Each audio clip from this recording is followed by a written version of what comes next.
Hi, I'm Dr. Obi, And I'm Frank Fields. and we have 1 minute to answer your questions about real estate.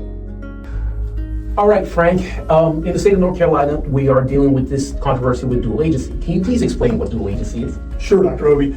Currently, dual agency is a hot button topic in North Carolina. In fact, many states don't allow dual agency. So what dual agency is basically is when the same agent or two agents in the same firm represent a buyer and a seller in the same transaction. All right, now how is that authorized in this state? It has to be in writing. So both parties would have to have agreed in writing in their listing agreement and their buyer agency agreement to authorize an agent to practice dual agency. Okay, so what is the controversy with dual agency? And we're using the word fiduciary. What is that?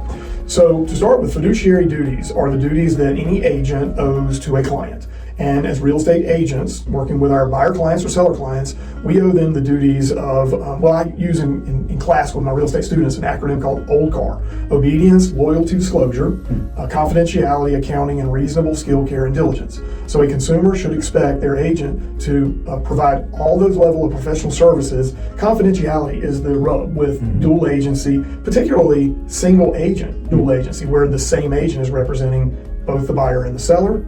And so they know things about both the buyer and the seller, but they have to maintain confidentiality so it can feel like it's creating a conflict of interest. Okay, now tell me about, that's your instructor hat, tell me about your experience as a real estate agent.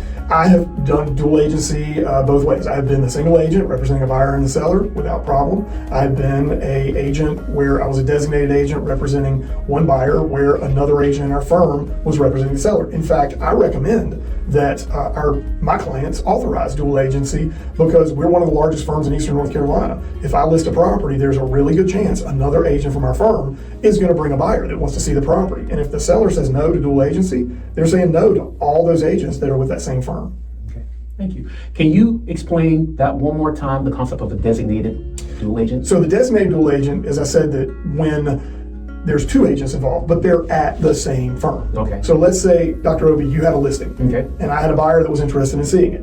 Okay, we're at the same firm. So we'd be dual agents because it's really the firm that is representing both our buyer and seller. Right. But you would be exclusively working with your seller, Right. communicating, advising them, and I'd be working exclusively with my buyer, communicating, advising them. You would have confidential information about your seller that I wouldn't know, Okay. and you wouldn't share, and vice versa.